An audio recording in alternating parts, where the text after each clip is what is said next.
Welcome back, everybody. This is Eric and Chad here with Iraq Veteran 8888. Today we've got another firearms fact episode for you. And today we're going to be talking about proper gun storage, and not only safe gun storage, but storing your guns for the long haul and making sure that your guns are going to do well in long-term storage. And we're going to talk a little bit about that and break some details apart, kind of tell you what our experience is on it, and hopefully we can help some of you who are maybe have some questions about it or are wondering, the best way to store guns and everything. And I'm just going to quickly just mention that if you guys want to support the channel and you love these videos, if you find them informative, make sure you go over to IraqVeteran8888.com, pick yourself up a t-shirt, all right? Maybe a piece of merch, whatever we got, or if you want to purchase a man can. We also accept Patreon donations. If you guys love the channel and want to support us, that's how you can support us the most direct way. And I thank every single one of our viewers who support us financially in that way. You guys are great. You allow us to put this content out. You guys basically fund us and help us move forward. So thank you very much. Without further ado, we'll talk a little bit about gun storage. Okay, so you've got a couple of different areas that you can consider. One is just overall security, like securing your firearms, which obviously is super, super important.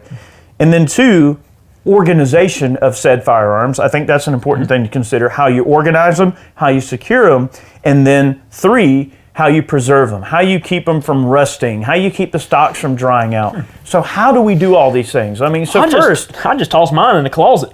So first, all right, what should we look at first? I would say more important than number 2 and 3, I think security is probably the most important thing to consider first and foremost. You don't want your guns falling into the wrong hands. You don't want them getting stolen. You don't want your children being able to get a hold of them. Obviously, storing your guns somewhere where they're safe and secure is very important. So we'll talk about that a little bit. So what are some ways we can do that? Well, before we discuss that, just so you guys know, there are some municipalities, and if I'm not mistaken, there are some states that have secure storage laws. So you would technically be breaking the law if you do not store your guns properly. But it's kind of the common sense thing to do, is to put your guns away, lock them up, so no one who doesn't have authorized access can get to them, especially children. I mean, we want to teach our kids responsible firearms handling, and it starts with being a responsible firearms owner, okay? A few different ways of storing your guns. There's gun security cabinets, kind of the cheap lockers that you can buy at most of the home improvement stores. And then you get into some of the cheaper gun safes and stuff like that. If you have an extra room in your house, or if you have a basement or something, you could maybe allocate some of that space and build some pegboard racks and stuff like that to store your guns into a room. You don't really get the fire protection that you would get with a gun safe that has drywall and stuff inside, that has a fire rating of half an hour, 45 minutes, up to an hour, or whatever the case is. But mainly just securing your guns, keeping them locked up where no one can get to them. If you're away from the house, you don't have to worry about, oh my God, if somebody breaks in my house, I've got guns laying all over the place. They're just going to have a free-for-all and walk out with them. No, you want to keep them in a centralized location, and especially NFA firearms, suppressors, things like that, they have to be secured. And if I'm not mistaken, they've got to have 2 levels of secure storage, if I'm not mistaken, but don't quote me on that. But, right. I mean, that's kind of the basic gist. Yes. Some options. So when you start getting into safes, you start getting into the difference in cost, right? So one person looks at the $499 safe versus a $5,000 safe. Well, what's the difference, right? I mean, there's huge price differences. I mean, one could be certainly the gauge of steel they use, how heavy duty the door locks are, how many layers of, how if they lock only on the sides versus all the way up and down, all the way around on all 4 sides, they have bars that go in. All right, and then 2 is a fireproof rating. One thing that affects the value of a safe is also the quality of the fireproof rating. Fireproof ratings get thrown around a good bit. I mean, let's face it, the worst thing that's going to happen is when the firemen put your house out that's on fire, your safe is probably going to survive and your guns will probably survive, but water damage is the biggest thing you got to worry about there. So, absolutely. The biggest thing, I wouldn't get too hung up, and Chad might disagree with me, but I would not get too hung up on fireproof ratings. I wouldn't get too hung up on how good the safe is in terms of the door locks and all. I think what I would go for is a safe that you can bolt down. It's really heavy, something that holds a lot of guns, so you can really get it loaded down where nobody, not even the 4 most determined thieves, could get that thing out of there. And put it somewhere, putting a safe into like a little enclave somewhere where there's walls all around it. Oh gosh, they're never gonna get it out. And you aren't either, probably. Not easily. No, the big thing with like safes and security cabinets and stuff, you know, there's a lot of companies out there that'll tout like their security cabinets, like they're superior to gun safes because you don't have to worry about all this extra cost and everything else. But the thing is, there is no fire rating. And we'll get into like insuring your firearms collection and stuff later on in the video and talk about some of those details. But I chose to go with gun safes because I did want the extra fire protection stuff. Yeah, sure, there is extra cost. And when I first bought a safe, you know, I got a really good deal on one through local Ace Hardware probably 10 years ago. And it was a Liberty, I think at the time they were called the Colonial Series. And it was one of the best safes for the money, that was a good size for the gun collection I had at the time. And I grew out of it. You know, over time you buy more guns. I mean, you're obviously going to need more space, and you're stacking guns in all kinds of crazy ways. Especially you and your suppressors, all the NFA items. But I love cans. I love NFA stuff. You know, Can't blame you. I got hooked on it, and I mean, once you tip your toe in the water, it's like you can jump in. But the thing is, when I wanted to upgrade, I got a bigger Liberty safe, and I got one with a little bit more fire rating and stuff. And I wanted, you know, door panel, all this fancy stuff. And the Liberties that I like, the reason I like the Liberty safes and I stuck with that brand is because they do have locking bolts on all 4 sides. And the gauge of steel is nice and thick. It's not crazy. Like the other safe I have is the Lincoln, and they've got like the Presidential Series, and I think that might be the top one. But I mean, you're talking like, I don't know, it's like 8-gauge steel, and they've got 1.5-hour fire protection, stuff like that. You really don't need that if you live like within a municipality where the fire department's only 15 minutes away from you, or they're 10 minutes away, or they're 5 minutes away. If you can skimp on the fireproof rating a little bit. If you have a safe that has a 30-minute fire rating, yeah, sure, okay, the fire department's 5 minutes away, it might take them an hour to put the fire out. Well, you know, your guns are gonna get a little bit warm. The whole thing with fireproofing and stuff, or fire rating with safes, is as the safe gets hot, the drywall heats up and it releases moisture into the safe, and it keeps the interior temperature around 300 degrees. That's the biggest thing. Documents, money, things like that you have in there, they need to be in like a separate, you know, fireproof container. Maybe like nice watches. Yeah. Your electronics will probably be screwed. Yeah. Hard drive, stuff like that, it needs a second layer of protection in there, but your guns, for the most part, would probably be okay from the heat, as long as, you know, your safe was rated properly and the fire department got there and put out the fire and everything. But then you've got worry of water damage, like Eric said. That's really a huge concern, is getting in there after the fact of something like that happening and getting your guns out and making sure that you're conserving them properly. Where's Mr. Mark Novak when we need him? That's right. Well, it's funny that you mentioned that, because even if you're not a big gun person, having a safe is still important. Oh, absolutely. To protect your belongings. You might have, petty cash laying around. You might have jewelry, important hard drives, maybe important documents, or really, I don't know, rare or odd photos of your family or coin collection. I mean, there's so many things that, you have to secure, and safes are a great way to do that. Even outside of the wheelhouse of being gun related, absolutely, safes are important for everybody to have, even if it's just a small Liberty or whatever. I like Liberty safes. I actually own a big Canon safe, and the only reason I have it is because I got it for super cheap. And I bought a Canon from a friend of mine who was moving back to Florida for really cheap. I mean, it's like a $700 safe, and I bought it for like $300 just because he was trying to get rid of some stuff and everything.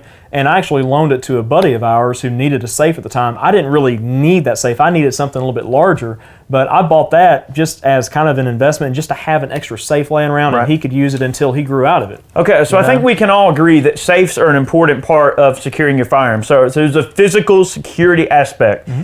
So segueing away from the physical security, let's get a little bit more, let's talk briefly about dry rods, since we're still on safe. So dry rods are basically, all it really is, it's just like the name suggests, it's just a big rod, and a lot of safes will have an auxiliary plug on the outside that you can plug into the wall, and then you'll have power on the inside for things like lights, and in this case, dry rods. Well, dry rods are important because what they do is they keep the heat inside the safe at a consistent temperature, and it helps keep it dry. It keeps moisture or condensation from forming. Let's say that, anytime something gets hot, cold, you always run the risk of getting that sort of condensation, moisture that will develop on something in rapid temperature changes. The dry rods help prevent any moisture from accumulating on your guns, and it helps keep the internal temperature of the safe at a and actually when you open up your safe, it'll feel a little warm in there. It's like about 80 or 90 degrees in that ballpark? No, typically they're right around like 70 to 75 degrees if I'm not mistaken, and I think they keep the humidity level around 40 to 50% if I'm not mistaken. So that segues into the next thing. So let's talk a little bit about humidity, okay? And that's important when it comes to storing your guns. All right, right here we're in the studio, okay? Like back here, we've got these secure racks, okay, and these basically are just panels, all right, and I'm going to segue into the humidity. These are just panels that screw directly to the studs, okay, and a lot of people have asked about this, and then it's all modular. So you just have these little guys here that you can put wherever, all right, and then that allows you to, that's why I was able to make this little montage of cool back here, and then obviously these right here have little studs on them to be able to put your handguns on. Bye. Okay. Bye. All right. But something like a modular rack system is a great way if let's just say you have either a small studio or let's just say an office where you want to display some of your guns in an office. A workshop or a workshop. You can certainly run something like this. Now Secure also runs rifle racks that have like basically, you'll be seeing a shot of them, but they're basically these big metal surfaces with these buttstock holders on the bottom, and then they have these little dongles here. Let me pull one off and show you. Basically just little organizers. Yeah, it's just a little organizer thing that supports the gun on top and holds it, and obviously you can set it any height you want to hold the top of the gun, and then they have these little elastic bands that you can band them in place. Hey, you can get a little bungee or something like that just to hold the gun in place so it doesn't fall off the wall. So for people that want to do let's just say, let's throw the word vault out there. Say you want to do a small vault, or you want to convert a small room in your house to hold a few guns or whatever, or you want to display some guns with the Secure panels like we have here. I mean, that's why we did this, to make it look nice and professional for you guys. You still have to worry about humidity, and that's why I want to mention humidity. So humidity, basically, what you run into, if your gun is not comfortable, or if you're not comfortable, your gun's not comfortable. Absolutely. So the rule is, and it's the same thing with musical instruments, you want about 65 to 71 degrees in terms of a temperature, and you want between 40 and 45% humidity. Okay? Too low on the humidity, and your stocks can dry out and everything like that. Too high on the humidity and rust can start to develop, corrosion, and the stocks can swell. So that is the major issue that you run into. So that Goldilocks zone for temperature and humidity is between, let's just call it 65 and 71 degrees in that ballpark, and you want to keep the humidity 40, no more than 50%, no less than 40. I want to say the NRA's recommendation is like 45% is what they run in all of their museums. Stuff like that. I can get, all right, so dehumidifiers are your friend. Yes. And then for summertime, springtime, such as that, depending on where you live, whether or not you want to store guns in the basement or whatever case is, and then humidifiers are also your friend. You've got to have both to kind of create that balance throughout the year if you're running like a room or something like that. But I had my little shop building behind the house where I've got all my reloading gear. I used to not run a dehumidifier out there. And I just kept having problems with rust and everything developing out there because it would just get so hot and humid inside, especially after it rained. I was like, screw this crap. I went and I bought a dehumidifier, and I've been running that thing out there for like 3 or 4 years now. Literally all the time, just dump it out every few days, whatever the case is. Yep. Not a speck of rust on anything in that shop. No dyes, no tools, no nothing. And you will see the same thing with your firearms. You will not see a speck of rust as long as those conditions are maintained properly. I want to mention this, okay? So depending on where you live, your storage conditions are going to really be dependent on your location, okay? So here in Georgia, during the summer, it's really, really hot and the humidity is super high. So that means there's a lot of inherent moisture in the air. A dehumidifier helps get that moisture level in the air to about where it needs to be for your guns to have the stocks not swell or dry out and to prevent the formulation of rust on your guns. That's very important. You don't want your guns to corrode. However, where we are during the winter, it's also really, really dry. So you have to have a humidifier, which is the opposite of a dehumidifier. A humidifier actually puts moisture in the air. A lot of times your humidity can be really, really dry. And that's why in a lot of houses, sometimes the furniture will crack or dry out. And that's because if the humidity in the house gets too low, then your furniture will actually crack and get splits in it. Same thing for your guns. Your stocks will actually, they can split, they can have issues, they can dry out. You don't want your stock to get too damp, and you don't want it to get too dry in terms of the humidity. And the same exact thing goes for instruments. I always treat my guitars, it's like, look, and we have a guitar channel, by the way. Check it out. It's called Guitarsenal. Shameless plug. If you want to check out our music channel, we do have a guitar channel. But when it comes to guitar storage, it's exactly the same as guns. You want to make sure that you keep your guitar in about 65, 71 degrees and that 40-45% humidity. Well, amps too. I mean, you got to think, wood cabinets. I mean, the speaker cones, a lot of the speaker cones are paper. They're susceptible to moisture just like anything else. Electronics, a lot of the amps are vintage. Electronics are fairly sensitive. So all that comes into play. I mean, it's just good storage conditions for just about anything, really. Yeah. But if you're not comfortable, then your guitar or your gun or your belongings aren't comfortable either. So a little, like maybe some safe tips and tricks for organizing your guns so they're not stacked in there like bookcases. Okay. So rifle rods are your friends. Yeah. They are amazing little products. So I think everybody who owns a gun safe and they store their guns in there and they just stack them in whichever way they're leaning on each other, no. Buy some rifle rods. They're these little plastic rods, and they have some different calibers, but usually I just buy the 22 cal ones and they work for everything. But they have a little Velcro tab on the top of them, and what you do is you take a sheet of Velcro that comes with it, the loop side, and you glue it or staple it onto your shelf up top, okay? And then you use the rods, stick them down your barrels, and then you put your gun in place and go bleep, and your gun stays straight up and down. It's not leaning on anything. And with the rifle rods, you can get rid of the racks that go inside the safe that take up so much freaking space. It's not even funny. Get rid of that and just use the rifle rods. And it's great for like scoped rifles, all that stuff. And it just makes the organization of a gun safe so much easier. Agreed. It's just not even funny. And then also handgun storage in a safe. I found this guy online. It's so cool. His site is called Man About Racks. Okay, and he makes these custom pistol racks that are sized specifically for various widths of safe interiors, and everything.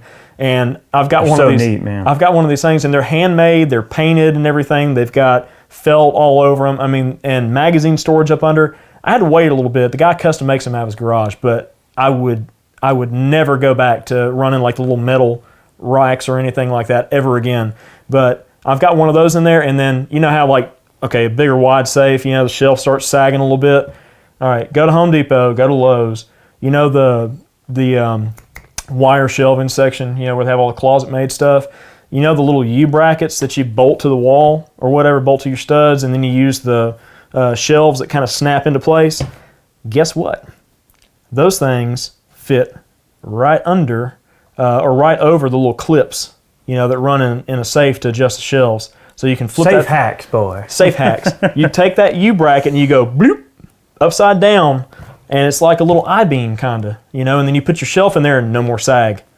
Boom! Ding. But it's just, there's little hacks like that I've found over the years, and just looking around, talking to people, it's like, man, I can't get this shelf not sagged. Like, ding! And also, make sure you take the time to bolt your safe down. Absolutely. Bolt that sucker down. Some big old lag bolts. And also, when you go under the house, right, you want to make sure you run, what I would do is probably get either a couple of 4x4 posts, and you want to support the floor from the bottom, because as that weight starts to bear down, it can get kind of heavy. You don't want the floor to sag, so I would support the safe from under the floor as well. And then another thing you can do, I would take maybe a big old 2x6 to use as a washer up under the actual floor for those bolts to really bite into. And I think that, and also supporting it with some 4x4 posts, or building just a small box under it, really go a long way. That's what I had to do with my first safe. But you want to place them in areas where they're on the outside wall if you can. If you can't do that, I mean, interior place in the house is fine. Closets are awesome. Like Eric mentioned earlier, if you can take a closet that's unused or whatever the case is, and you can put a gun safe into it, you are blocking the weak point of a gun safe. Especially if there's more drywall, then that can probably help with fires too, you know, having extra drywall. But the videos that you see out there online about gun safes and how awful they are the guys that pull a safe out of the house or whatever, and they take it, they tip it over, and they just pry it open or whatever the case is, or they take a grinding wheel and they just literally cut through it. I mean, you can just take a grinding wheel and cut one side of the safe off and peel it open. The sides are weak. The thing is, if somebody has physically removed your safe from the premises, then they can just steal the safe. So who cares? You have to make sure your safe can't be moved. All right. There's a quick story, and then I think we can move on to like maybe insurance and stuff like that. Yeah. All right. So Ray. All right. Ray used to deliver safes. Oh boy. All right. I know this story. With a buddy of his. I'll let you tell it though. So this guy, and he was a wealthy individual, and he wanted the biggest, baddest, most expensive safe, most beautiful safe, okay, that this particular establishment carried. So he bought it, okay. Ray and his friend delivered it.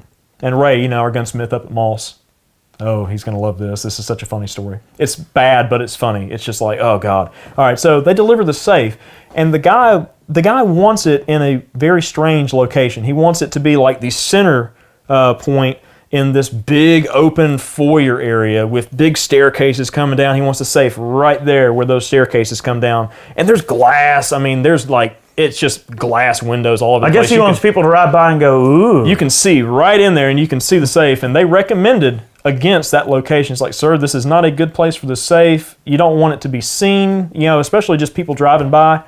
Well, he didn't want to go for that. He wanted it right there. So customer knows what's best, and the customer's always right. So safe gets bolted down and everything. It wasn't very long after that safe got delivered that a flatbed truck came by. Like one of those wrecker trucks, with the big winch on it and everything. Boom! Breaks the glass, wraps that thing around that safe, and they drive off and they yank it right out of there. And then they just drag it up on the bed, and they go. They took the floor and everything. Big chunk of the floor. Everything. So they had the safe. They could take it to an undisclosed location. They can do whatever they want to. They can take all the time they want at that point if they've got the safe. So secure your safe. That's the lesson. If somebody can't see it, then they don't know about it, and then they can't steal it. Yeah. So if you're going to go the safe route, make sure you bolt the thing down. That's the big takeaway here, and make sure it's somewhere where nobody knows where it's at. So, gosh. And another thing that people do too, he mentioned the rifle sticks or whatever rifle rods that go in the safe there. I've heard of a lot of people even taking these Security panels and lining the inside of their safe with Security panels for getting belongings. So that I did actually do that in one of my safes as well. I don't like that because then I lose capacity. Yeah, that's just one less amount of capacity. It's nice and organized, but you do lose extra space in there to be able to store guns. Like a lot of the guns that I don't use often, I store them in the rear. Like a lot of the collectible milsurps and stuff like that, I'll keep one out that I want to shoot, but then I'll store the other ones all the way in the back. And a lot of those have like LPS3 on them, some sort of extra preservative, something like that, because that's going to be a long-term storage thing. So let's talk a little bit real quickly. So we've already talked about physical security. We've talked about humidity control and making sure that you keep that under check, temperature and humidity. And we talked a little bit about organization. Let's talk a little bit about oils and things like. So what kind of oil should you use to preserve your guns for long-term storage? Castrol synthetic, boy. Well, look, we've experimented with a lot of different things, and for long-term storage, I really like the LPS3. Absolutely. Now it's got a very kind of waxy base to it. But I'm going to tell you something right now. That stuff works. It's great. LPS3 is the bomb. It's good stuff. Excuse me. Also, there is a product called Corrosion X, and it is excellent. No pun intended. It's excellent. Corrosion X is good. LPS3 is good. Some people go just the old school CLP route. That works fine too. It's just it can evaporate off over time. The LPS3 though, it stays put. Right. And one thing that we do a lot is we'll take milsurps apart, just for inspection, every now and again. Well, if you're going to use the gun somewhat often, put LPS3 like on the bottom half of the action, the barrel and everything that sits inside the stock, and then you will never have to worry about that metal rusting inside that stock. Especially if it's a firearm that you take out in the field often. Absolutely. That'll really help with any moisture buildup under the stock line. You don't want invisible pitting or rust to occur. You definitely don't want that. So LPS3, I would say it's expensive, but it's great for long-term storage. Absolutely. I would always keep a few microfiber cloths laying around near your safe and just get in the habit of every time you handle a firearm, wipe it down and wipe the fingerprints off, because those fingerprints can leave oils from your skin behind, and certain people have really acidic oils, myself included. I have very acidic ginger sweat. I have ginger sweat. Oh, I wasn't going to say that, but I have ginger sweat. So anything I touch, it gets that fingerprint will immediately turn to rust within a few days if I don't wipe it down. So get in the habit of wiping your guns down. Doesn't matter what oil you use. I mean, rim oil's pretty good. Okay, Strike Hold's great. I don't know if any of you guys have experience with Strike Hold. Strike Hold's pretty good. For long-term storage, I would probably recommend the LPS3 in my experience, or the Corrosion X. Just something to consider. Yeah, gun stocks work good too. Yep. You can spray them down with some sort of lubricant like LPS2 or rim oil, whatever the case is. A lot of them come impregnated with silicone. So you can literally just put your gun in there after you oil it up, and it'll help protect it. And also it'll help keep scratches and stuff off of it inside the safe if you do have guns bookcased in like a crazy person. Sure. So anyways. All right, so those are a few things to consider. All right, last but not least, let's talk a little bit about insurance. A lot of people tend to have firearms-specific insurance policies. Actually, not a lot of people do, really. You'd be surprised. The thing is that your house policy will only cover so much. And I don't know what those amounts are, but if you have, honestly, you don't have to have that many guns to really quickly surpass the amount that your average homeowner's policy will cover. I have something really quickly to say about that, because my policy that I had previously, I had, I don't know, at the time, maybe like $12,000 worth of coverage. But if I lost everything, they would only cover half of that amount. Like $6,000 was the cap. And I didn't know that. They didn't disclose that to me when I purchased it. So it was like, okay, well, if one gun got damaged or whatever, then I'd be okay. But if all of them got damaged or they got stolen or something, then I'd be out of luck for the other half of that collection. That's where these firearm-specific policies come in. So, I would strongly recommend Corvains. That's who I use. And Corvains will basically tailor a policy to you exactly the way you want and the coverage that you need. And they will cover, they don't have to have serial numbers, makes, models, or none of that unless the gun is over a certain value. I think I had to turn in like the serial number on my Barrett M107 because it was over a certain amount. And I think I had to tell them about my Canon. I got a little Parrot rifle. So anything that's obscure or especially rare or really, really expensive or valuable, they do ask that you tell them what those are. But generally, though, I want to say my Corvains policy is like $500 a year. $500 a year, and they cover everything. They cover accessories, optics, magazines, everything. So let's just say, all right, good example. Here's a great example. Oh, yeah. Okay. So say this thing burns up in a fire. This is a Scar 17. It melts in a fire. Oh, yeah, it's going to melt. But say this thing burns up in a fire. Well, the gun has a certain value to it, but then the suppressor, and it's got a really expensive bipod on it, and this is definitely not a cheap optic. So under Corvains, the optic would be covered, the suppressor would be covered, the wrap, the sling, every single accessory hanging off this gun would be covered in addition to the firearm itself. So when you start factoring in accessories, especially suppressors, optics, those things add up. I mean, a lot of people will pay just as much money for a scope as they will for a gun. If you've been buying if you've been buying guns for like 10 years regularly, you were able to, and you've amassed a good collection, and it tallies up real quick. And you definitely don't want to be in a situation where something happens, the house burns down or whatever, or you're in a tornado-prone area, whatever the case is, and your house gets lifted off and taken to Oz or whatever the case is. Or theft, just general theft. You don't want to be in that situation where you were unable to replace your guns. It took you 10 years to amass that collection. It's not going to take you 10 days to get it all back. It's going to take a long time to recoup all that, if you ever even do. And most people that I know, they've had, if somebody's had some things stolen, whatever the case is, a lot of times they just don't replace it. They just say, you know what, whatever, I'm just out of it. But one of the big things with the firearm specific policies, though, if you do have a firearm specific policy and you decide to go the route of like just gun storage and not necessarily like fire protection, you know, it will cover that. So you can go kind of the cheaper route and just store your guns properly if you're not terribly concerned with it.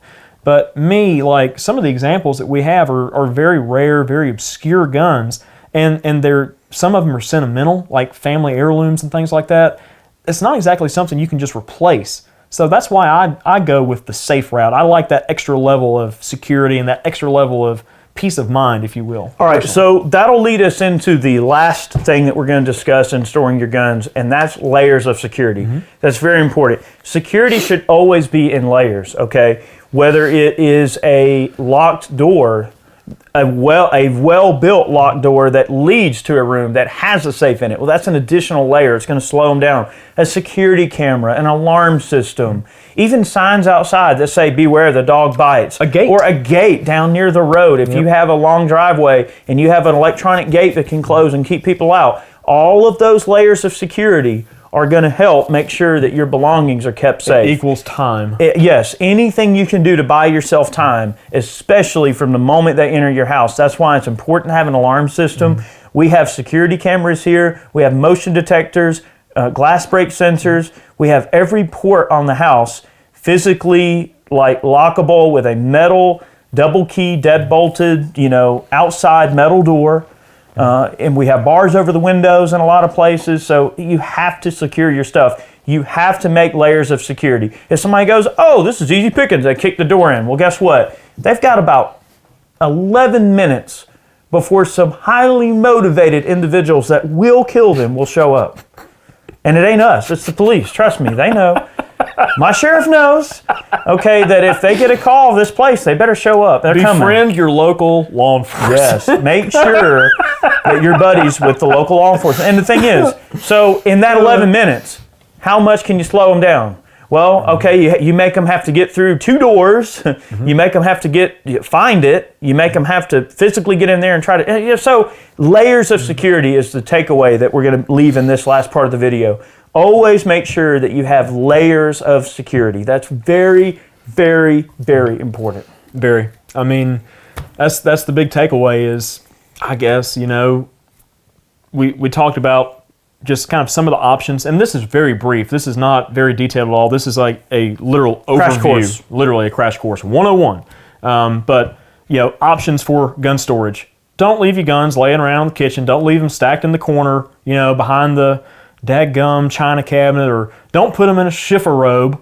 Now, you'd be surprised how many people get their houses broke into and dumb thieves walk right by guns that are sometimes in plain sight. Because they don't know their guns. They don't know their guns, or another option is like the tactical walls. I mean, oh man, we forgot about Tim. Yeah, so like Tim Matter over at Tactical Walls, they make a lot of cool stuff. We've done videos on their options before, and that's a great way that you can hide a gun in plain sight. Now, it's not secured technically, but it's hidden. It's concealed in a place where your average person would have no idea that it's there. So that's an option too. Some people may not have a ton of room for a big old safe, or they may not have a lot of guns. Maybe they just want to get a sliding mirror to keep a shotgun, a rifle, a 22, and a few handguns. Bam, there you go, and it's hidden. And your average person will have no idea it's ever there. If they do break into your house, they're probably not going to know that they're there. So options. I can't believe we forgot about Tactical Walls. Yeah. Tim's going to kill us. He's going to sick Rob Boss on us. That's okay. All right, so options, and then kind of organization. We talked about like the rifle rods, the pistol racks and stuff, and that's just what I use, and those are just things that I did. Feel free to experiment. Feel free to experiment. A lot of guys, or a lot of safes, manufacturers, they'll actually sell, or some of the safes will actually come with them, but they'll sell like the door panels, so you can store handguns in them, magazines. They've got pouches in there. I mean, like my particular safe has a couple of pouches in the bottom for document storage, and they're foil lined. They're like a fire resistant pouch, and that's where I keep all my like NFA documentation and stuff like that. I keep my coin collection down there. So that's just some fancy stuff that you can add to. It's crazy that a couple of Cougaran coins, and before you know it, you're sitting on $5,000 worth of coins. You know, Absolutely. it doesn't take a lot. I mean, No, heck no, sometimes it doesn't. coins can be valuable, jewelry can be valuable, and a lot of absolutely. times jewelry is sentimental. I mean, like I've got, you know, my grandmother's original wedding rings, and stuff like that. You don't want walking off. It's important to secure it. Yep, bank documentation, CDs. I mean, all that kind of stuff stays in there. You know, it stays protected under multiple layers Yeah, of wills, protection. deeds, important document, guys. I mean, y'all get the idea. But let's see. So the organization and then insurance. Yeah, you know, stuff I think like we that. pretty much hit on the most important talking points for securing your guns. So hopefully this gives you guys a bit of an idea. This is just our perspective. This is something that we kind of developed over our like a experience. period of Yep. time and experience. So don't be afraid to kind of find your own path. But we want to kind of put this thought in your head because it's important. We're getting on the holidays right now. You know, so many people get desperate and they want to steal from people, and it's just a sad fact of life that thieves are out there. People that want to hurt you are out there, and you got to protect yourself, your family, your belongings against thieves and things like that. So Absolutely. that's very important. Guys, thanks for watching today's video. We really appreciate it. We hope you learned something. If you did learn something and you really enjoyed this video, again, consider picking up a t-shirt, maybe support us with a few bucks over on Patreon, purchase a man can. Any merch you buy in the store, those funds go right back into supporting content like this and getting word out about things that we feel are important. Thank you for supporting that. And even if you're just a viewer, thank you for watching, and hopefully you'll share this video with your buddies. Have yourselves a great day. Many more videos on the way. We'll see you next time. See you guys.